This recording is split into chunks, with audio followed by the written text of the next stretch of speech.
ધંતુરિયા ગામે બેદરકારી તંત્રના કારણે ખેડૂતોને ભારે નુકસાન. ધંતુરિયા ગામે કોયલી તરફ જતા મુખ્ય રસ્તા પર નારાના કામને કારણે બનાવવામાં આવેલા ડાયવર્ઝન માર્ગ અત્યંત જર્જરિત અને જોખમી હાલતમાં હોવાનું સામે આવ્યું છે. યોગ્ય મરામત, લેવલિંગ અને સુરક્ષા વ્યવસ્થા વગર ડાયવર્ઝન ખુલ્લું મૂકવામાં આવતા એક ખેડૂત ભાઈનું શેરડીનું ભરેલું ટ્રેક્ટર પલટી ખાઈ ગયું, જેમાં તેમને ભારે આર્થિક નુકસાન થયું છે. ખેડૂતો મોંઘું બિયારણ, મોંઘા ખાતર અને દવાઓ નાખીને ખેતી કરે છે. આવી સ્થિતિમાં તંત્ર બેદરકારીના કારણે જો ખેડૂતોને નુકસાન ભોગવવું પડે તો તે અતિ નિંદનીય છે. આ ઘટનાની સંપૂર્ણ જવાબદારી સંબંધિત તંત્ર અને કામ કરનાર કોન્ટ્રાક્ટરની છે. પ્રશંસાને તાત્કાલિક ડાયવર્ઝન માર્ગને સુરક્ષિત બનાવવાનો યોગ્ય સંકેત બોર્ડ અને સુરક્ષા વ્યવસ્થા ઊભી કરી તેમજ નુકસાન પામેલા ખેડૂતને યોગ્ય વળતર આપવું જરૂરી છે. જો તાત્કાલિક યોગ્ય કાર્યવાહી નહીં કરવામાં આવે તો આગળની થનાર કોઈ પણ દુર્ઘટનાની સંપૂર્ણ જવાબદારી તંત્રની રહેશે. હું નીતિન વસાવા, ધંતુરિયા ગામ આગેવાન.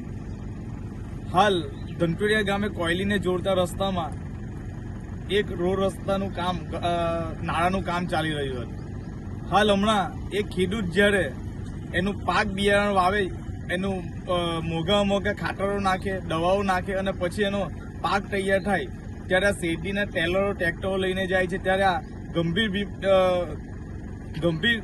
ગંભીરતા નહીં લેવાના કારણે આ નાળાથી આ જગ્યાએ એક ટેન્કર પલટી મારી ગયું છે અને ખેડૂતોને અન્યાય થઈ રહેલો છે. તો આ સુશાસનની વાત કરતી સરકારો કેમ ધ્યાન નથી આપી? પ્રોપર ડાયવર્ઝન આ કોન્ટ્રાક્ટરો કરતા નથી. વારંવાર ફરિયાદ ખેડૂતોએ પણ કરી હતી, અમે પણ કરી હતી. આ તમે રસ્તો જોઈ શકો છો, બતાવો આ બાજુ. આ મોટા મેટલ નાખીને રસ્તો ડાયવર્ઝન આપેલો છે.